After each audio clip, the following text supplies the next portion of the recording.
Assalamualaikum warahmatullahi wabarakatuh. Waalaikumsalam warahmatullahi wabarakatuh. Perkenalkan, nama saya Falsira Halilu dengan NIM 22129274. Kali ini saya akan membahas mengenai isu pendidikan, tepatnya yaitu meningkatnya tingkat stres siswa akibat beban akademik. Kira-kira apa latar belakang dari isu pendidikan yang saya bahas ini? Jadi terdapat 4 latar belakang dari meningkatnya tingkat stres akibat beban akademik. Yang pertama, kita lihat dari sistem pendidikan di negara Asia, yang mana negara Asia ini terdiri dari negara Indonesia yang bersifat dari kompetitif dengan tekanan tinggi pada ujian, nilai, dan prestasi akademik. Lalu yang kedua, kita lihat dari cara siswa menghadapi banyaknya tugas atau tugas yang berat, persaingan akademik, dan harapan sosial terhadap prestasi yang secara signifikan itu membuat siswa itu semakin stres. Dan yang ketiga, pada masa zaman COVID-19 yang memperburuk situasi pembelajaran, yang memunculkan pembelajaran daring dan tantangan baru. Dan pada saat itu kita mengerjakan tugas secara online dan isolasi sosial yang memperdalam tingkat stres pada siswa. Dan yang keempat, kita lihat dari reformasi seperti kurikulum Merdeka atau Merdeka Belajar yang menitik beratkan pada pembelajaran proyek dan asesmen kompetensi, sehingga hal ini membuat beban akademik siswa itu semakin banyak dan membuat stres bagi siswa itu.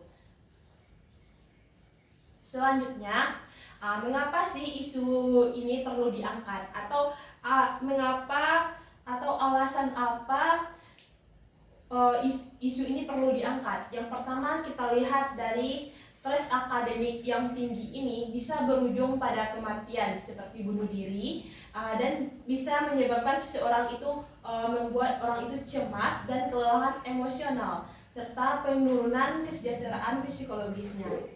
Dan yang kedua, kita lihat dari kinerja dan prestasi belajar bisa terpengaruh. Maksudnya di sini, dengan adanya tekanan dan tuntutan akademik yang berat itu, seseorang yang akademiknya yang berat, beban tugas yang besar, dan ekspektasi yang tinggi memicu dampak negatif seperti pada motivasi dan konsentrasi serta performa belajar siswa. Dan yang ketiga, kita lihat dari persaingan dan perubahan lingkungan pendidikan serta kebijakan yang semakin kompleks. Maksudnya di saat zaman digital ini, persaingan antar siswa dan tuntutan prestasi serta adaptasi terhadap kebijakan kurikulum ini meningkatkan beban akademik. Dan yang keempat, kita lihat dampak jangka panjang terhadap perkembangan siswa, yang mana stres yang terjadi secara terus-menerus ini bisa berdampak negatif pada perkembangan psikologi, kesehatan mental, identitas diri, dan bisa mempengaruhi motivasi, kreativitas, dan sikap pembelajaran jangka panjang. Dan yang terakhir, kita lihat dari potensi ketidaksetaraan dan tekanan lingkungan.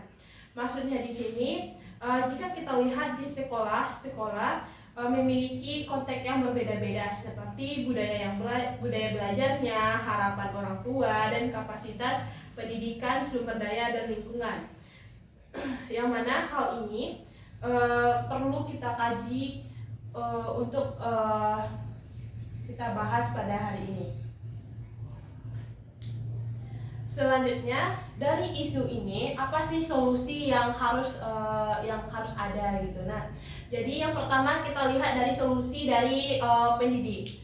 Dari pendidik ini terdapat beberapa solusi. Yang pertama, kita lihat pada pembelajaran dengan beban yang seimbang dan desain tugas yang sehat.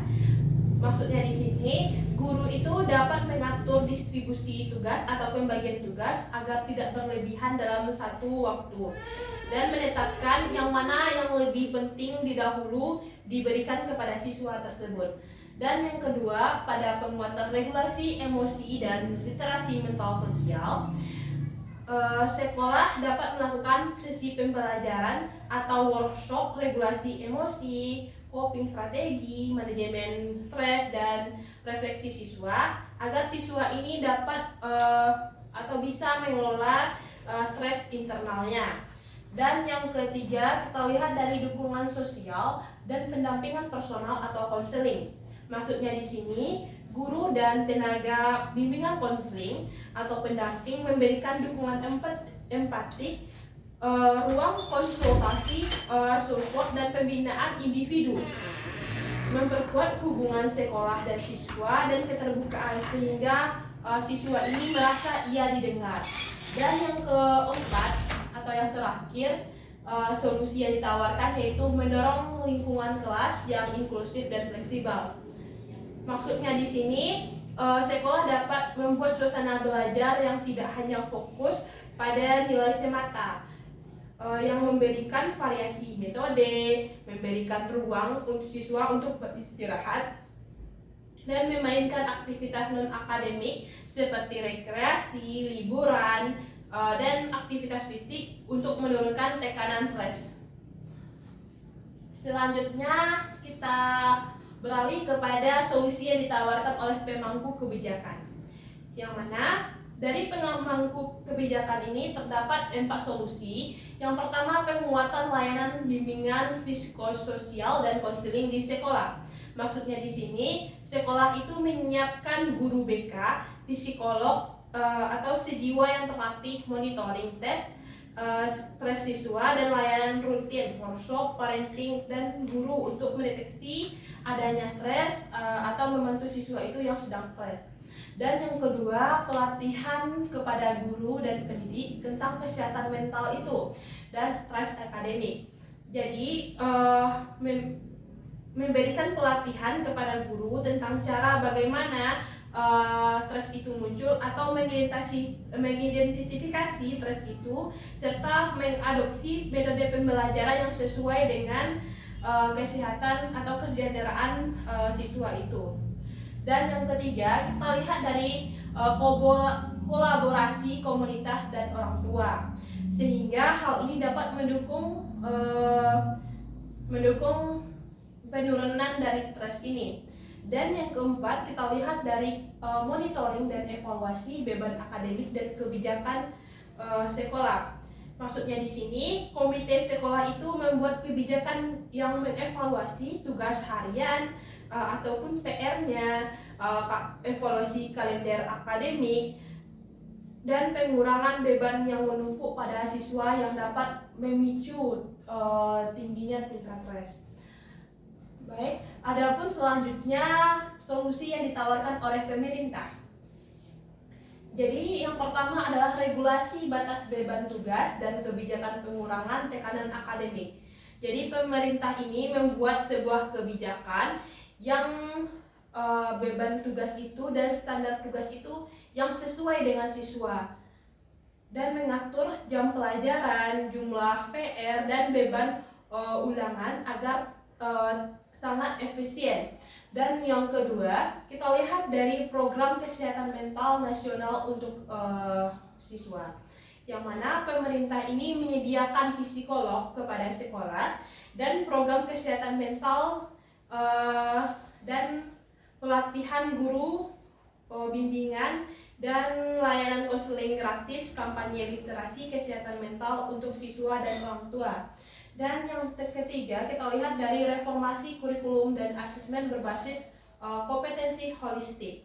Maksudnya di sini, pemerintah itu dapat menyusun kurikulum yang tidak hanya menekankan kuantitas tugas dan ujian, tapi juga mengutamakan pemahaman, kolaborasi, proyek, kreativitas, dan mengevaluasi kesejahteraan siswa. Dan yang terakhir, kita lihat dari penelitian dan monitoring stres akademik serta database nasional. Maksudnya di sini perlu mendukung riset akademik, survei kesehatan mental secara nasional, dan data empiris kondisi stres dan beban akademik ini di berbagai wilayah sebagai kebijakan dan investasi yang tepat. Setelah kita membahas solusi, kali ini kita akan membahas tantangan 5 tahun ke depan. Jika hal ini dapat diselesaikan dan bagaimana jika ia tidak dapat diselesaikan. Pertama kali kita bahas terlebih dahulu, jika tantangan ini bisa diselesaikan, maka yang akan terjadi adalah 5 hal. Yang pertama, terciptanya lingkungan belajar yang lebih sehat. Dan yang kedua, mendukung kesejahteraan psikologi siswa. Ketiga, intervensi yang berulang. Dan yang keempat, layanan konseling yang merata. Dan yang terakhir yaitu program regulasi dan dukungan sosial akan memperkuat ketahanan siswa terhadap tekanan akademik. Dan kita bahas kembali atau kita bahas selanjutnya mengenai jika tidak dapat diselesaikan dalam jangka 5 tahun ke depan, maka siswa itu akan mengalami stres berkepanjangan, bunuh diri, penurunan motivasi belajar, masalah kesehatan mental, dan penurunan prestasi secara yang luas, dan terjadinya ketidaksetaraan dalam layanan dan perhatian sekolah. Dan yang terakhir, memperpanjang atau memperlebar kesejahteraan pendidikan dan kesejahteraan antar wilayah. Baik, mungkin sekian presentasi dari saya. Jika ada salah dan kurangnya mohon dimaafkan. Wabillahi taufik wal hidayah. Wassalamualaikum warahmatullahi wabarakatuh.